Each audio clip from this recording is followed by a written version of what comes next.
In March 2017, it was agreed that a new law regarding the trade of conflict minerals would be adopted by the EU by January 21, 2021.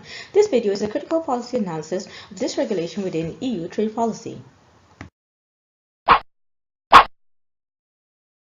First, we'll discuss some background information about this policy. Number 2, the problem will be examined. Then we'll discuss the goals. Then we'll discuss the solutions. The analysis of this will be done in the framework of Deborah Stone Policy Paradox 2011. What are conflict minerals? Conflict minerals are minerals mined from conflict areas.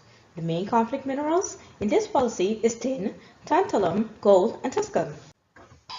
The EU is an important destination for these minerals as multiple companies purchase these metals to produce products. Conflict minerals are mainly processed in everyday products such as laptops and mobile phones. And here's the problem. The problem is the revenue from conflict minerals is used to fuel war. Weapons are purchased, war becomes profitable, and it can be argued that it is therefore prolonged.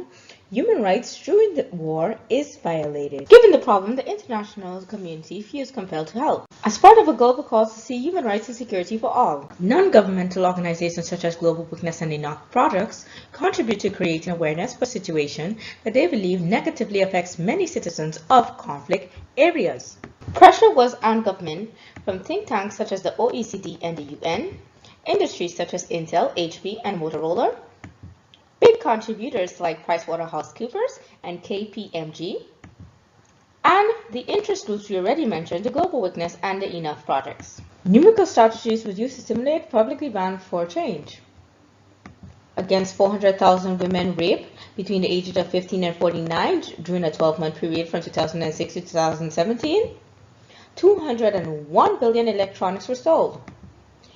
8 billion lamps and bulbs were installed in the US, and plus 1 billion cars were on the road. The symbols presented is a clear hero versus villain story. In this case, the armed groups is the villain. They prey on the poor African population. And a clear hero in this story is the developed countries and NGOs. And here are the goals. The goals that were presented in the policy paper was security versus efficiency. Security, we want to help the vulnerable people, and we're against human rights abuse. Efficiency, we want to address the market failure for lack of information of the EU consumer. We want to address the decreasing government revenue of the conflict countries. We want to address the fact that informal trade harms the formal trades of minerals. Now that we've discussed the problem and goals, here's the solutions.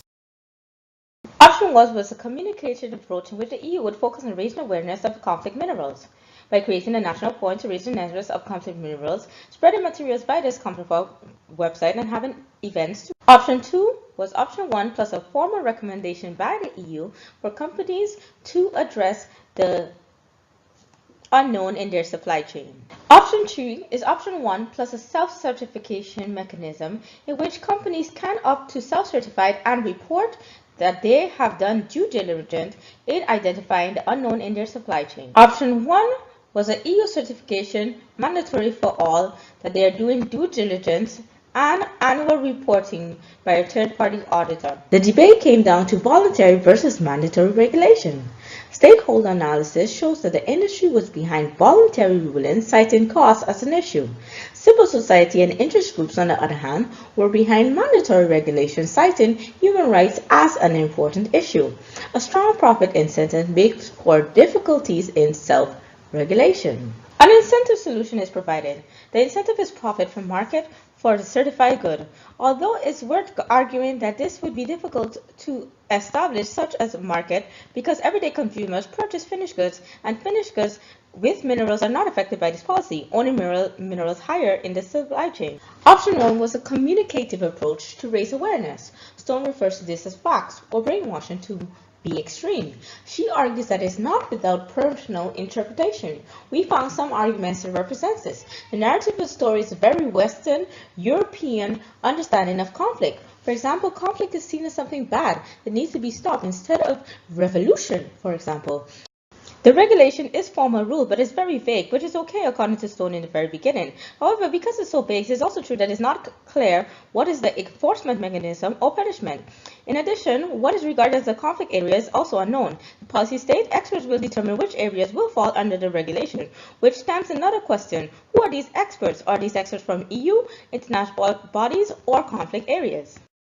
Lastly, the solution is the exercise of power. Power, according to Stone, is who makes the decision. The basic argument is because the EU is significant market power, they have an influence on the international level how they control their domestic markets, thus spreading their norms and influence of decision makers abroad. Not every party was pleased with the regulations, and the policy met a lot of opposition in its development stage. SMEs, microbusinesses, and even larger industries cited the potential cost of reporting and a need to remain competitive on a global market as reason enough for policymakers to consider lenient regulations. It was also cited that this may lead to a gaming response where, as an attempt to avoid expensive compliance, industries will move their production or their manufacturing out of EU, where there is no regulation towards due diligence. In conclusion, the narrative of this story was trade of conflict minerals keeps armed groups in Central Africa well financed, causing atrocities. With goals of security and efficiency in mind, and with the numbers and pictures that strike the heart and mind, we see that the solution provided were mandatory certification, but only to upstream of the supply chain. So in the end, manufacturers of phones and iPads, which were often advertised as the main factors, are not affected.